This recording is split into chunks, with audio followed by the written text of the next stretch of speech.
na may bilang na 90.9% na education poverty rate among students.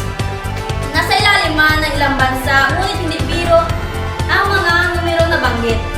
Ibig sabihin, isa pa rin ang kahirapan sa nagtatanggal ng mga oportunidad para sa mga maraming Pilipino makapag-aral. At ito ang mga nagbabagang balita hatid sa inyo ng ZMA News.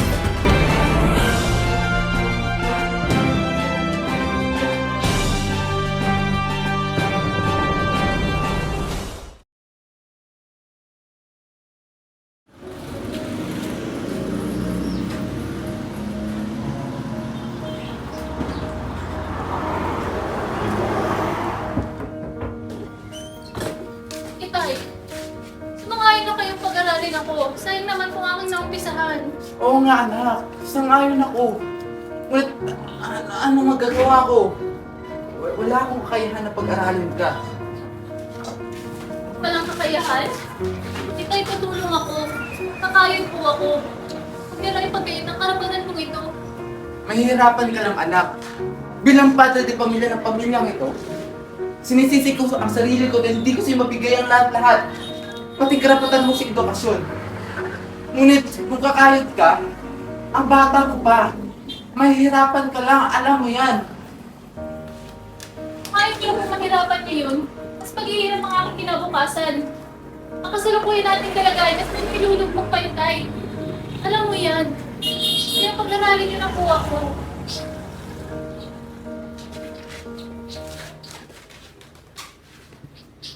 Oo nga anak, tama ka. Edukasyon nga ang susi para sa magandang kinabukasan. Minsan, gusto ko rin makita yung apelyido ko na nasa diploma. Gusto ko rin makita ang pangalan ng diploma. Welcome. Ngunit, kahit anong pamansang makahadlang, tatama-tama lang. Ayun tayo. Bukas na bukas sila maghahanap tayo ng trabaho. Ayun na ko. Finger and clover, they go together. Finger and clover, my love affair.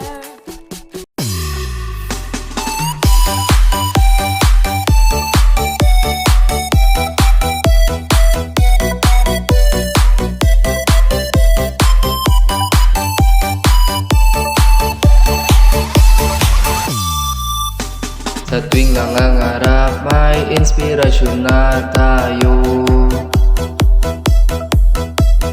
Edukasyon ang susi sa pag-abot nito.